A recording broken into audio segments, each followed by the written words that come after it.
Hey there everyone! The internet has been a part of our daily lives for a long time now, and it's been the ultimate tool for trading information. But for a long time now, I've been realizing that every once in a while, we get more information than we like, and as a result, we've lost something I personally really miss. When we experience media for the first time, whether it's a video game, movie, TV show, or book, one of the best aspects of doing so is the element of surprise. Twist endings are some of the most memorable moments in entertainment, but even without them, we're often left with the amazement of first seeing new worlds, new characters, and new stories that capture all the best parts of our imagination. Unfortunately, much of that wonder is lost when we go online, and well before we get a chance to play that game or watch that movie, and in many cases, even before we have the ability to do so, we see or hear information that takes away from the surprise.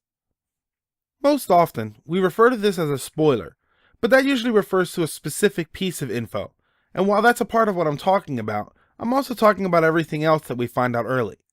Well before Star Wars Episode 7 released, we saw pictures of the Millennium Falcon set, heard repeatedly about Mark Hamill's inclusion, and had many plot details available to us, and although that last one was easily avoidable, the first two often appeared in multiple social media feeds and were seen before they could be avoided.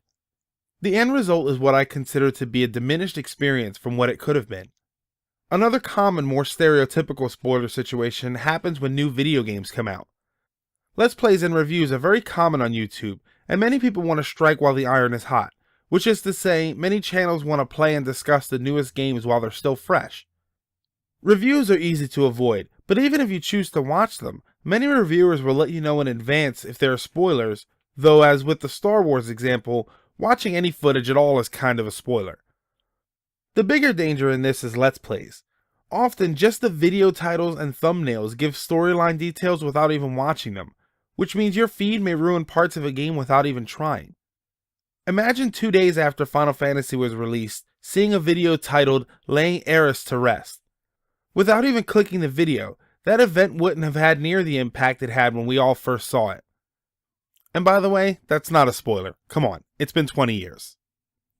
We've gotten to the point where we react to movies and games not just when we watch or play them, but also when we see leaks or press releases detailing the kinds of info we should be getting when we go to the theater or play the game.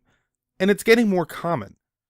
We're losing the chance to be shocked, to have our minds blown when a character steps into a new world for the first time, to be pleasantly surprised to see an old face return, or to see a new face become something or someone we weren't expecting. It's a problem that only seems to be getting worse, and it's creating a secondary problem. When I go online, I love checking out my social media, YouTube for new fun videos or music, and sites like Pinterest for cool fan art, cosplay ideas, or even recipes. The problem now is I'm always asking in the back of my mind whether or not something's going to get spoiled for me, which makes going online a lot less fun. In fact, if a show aired that I won't be able to watch until the next day, I have to completely avoid the internet because I can run into spoilers anywhere. In one instance, I had an episode of The Walking Dead ruined for me when someone posted a huge reveal in the public chat while playing World of Warcraft. Now, while that definitely isn't going to stop me from logging on, the end result is once again a diminished experience, which frankly kind of stinks. The bottom line is, spoilers are everywhere and come in many forms, and they're sometimes keeping us off from enjoying things as much as we probably could be if we were allowing ourselves to be surprised by them.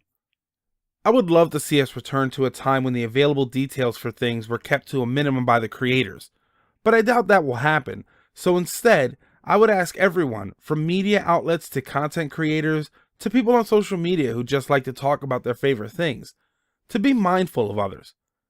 Not everyone can play new games or see new movies day one, so please try to respect that fact. As for avoiding information yourself, my suggestion to you is to try and limit how much of it you take in.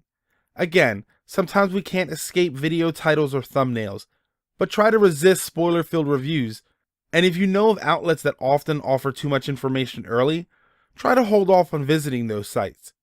In the end, you may end up enjoying things more than you expected, which is basically my whole point.